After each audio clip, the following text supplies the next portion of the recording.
Onte víamos a Alberto Núñez Feijóo levándolle flores á tumba de Castelao e o que lle pedimos desde Queremos Galego é que en vez de facer declaracións de amor cínicas á lingua e á cultura galega, pois que desenvolva accións en favor da lingua e da cultura galega. É curioso que estando no 125 aniversario, por exemplo, do pasamento de Castelao, lle leve flores á tumba, pero que non faga nada como presidente da Xunta para que a súa obra pictórica saia dos fallados, para que a súa obra literaria ou ensaística se coñeza, para que se coñeza a súa figura e para que a lingua que ele utilizou de forma monolingüe e que tamén defendeu nos seus textos, pois que teña unha vida normal na súa propia terra. Por tanto, é un día das letras para festexarmos, en lugar de dúbidas, o feito de que teñamos unha lingua que existe, pero tamén unha data para reivindicarmos que haxa medidas a favor do noso idioma por parte do actual goberno da Xunta, porque nos 2 anos que leva Núñez Feijóo como presidente da Xunta aínda non houve a primeira medida gobernativa en defensa da nosa lingua, nin a primeira, e a restra de medidas en contra no ensino, na administración, nos medios de comunicación, na xustiza, é demasiado longa.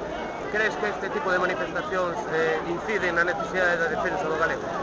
O que sabemos tamén que o Partido Popular non agardaba este tipo de movilizacións, nin as do ano pasado, desas movilizacións a Santiago de Compostela, nin as concentracións expansivas que estamos a desenvolver hoxe en Galiza, ao longo e largo de Galiza, nos 60 actos. Non o agardaban, e non lle saen as contas, porque eles o que esperaban era que houbese un pobo abúlico que dobrase a cabeza e que non fixese nada para defender a súa lingua. Estánse encontrando con milleiros de persoas sensibles e conscientes que utilizan o galego no día a día, que saen á rúa para defendelo, pero tamén con falantes de castelán, que din, non, eu podo falar castelán no meu día a día, hablo castellano, pero non quero que ataquen el gallego, non? É un fenómeno que a eles lle está rompendo un pouco a súa aritmética electoral. É o que explica tamén que, por exemplo, en cidades como Santiago de Compostela, Conde Roa, que non é desde logo nada galeguista, non? A súa página web está monolingüe en español, é un señor que nas intervencións públicas, pois, en fin, é raro que utilice o galego, un señor que mesmo chega a propor que se gaña a alcaldía os nomes das rúas de Santiago de Compostela sexan bilingües, en plan Calle del Villar, e, no entanto, debido a esta presión social, que tamén se nota moito en algunhas cidades como Santiago,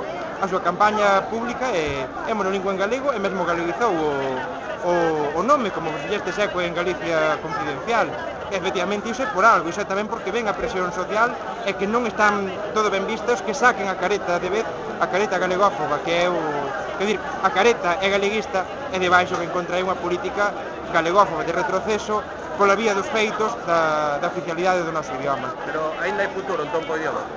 O galego non podemos autoenganarnos, está nunha situación crítica, estáse producindo en ámbitos que parecía que estaba consolidado o seu uso, estáse producindo retrocesos, a caída de falantes é alarmante, non? É unha caída de falantes que non lle pasa a ningunha outra lingua do Estado español con algún rango de oficialidade. Non lle pasa ao español, non hai dúbidas, non lle pasa ao catalán, non lle pasa ao vasco, non lle pasa ao aranés, e si lle pasa ao galego. Por tanto, hai motivos para a alarme e para a preocupación. Agora ben, non estamos nun punto de non retorno. Aínda, se a sociedade se move e os poderes públicos, desde todos os poderes públicos, o goberno central, os concellos, as diputacións, mais sobre todo a Xunta de Galicia, desenvolven políticas en favor do noso idioma, a historia, podemos escribir a historia da revitalización da nosa lingua. A batalla non está perdida.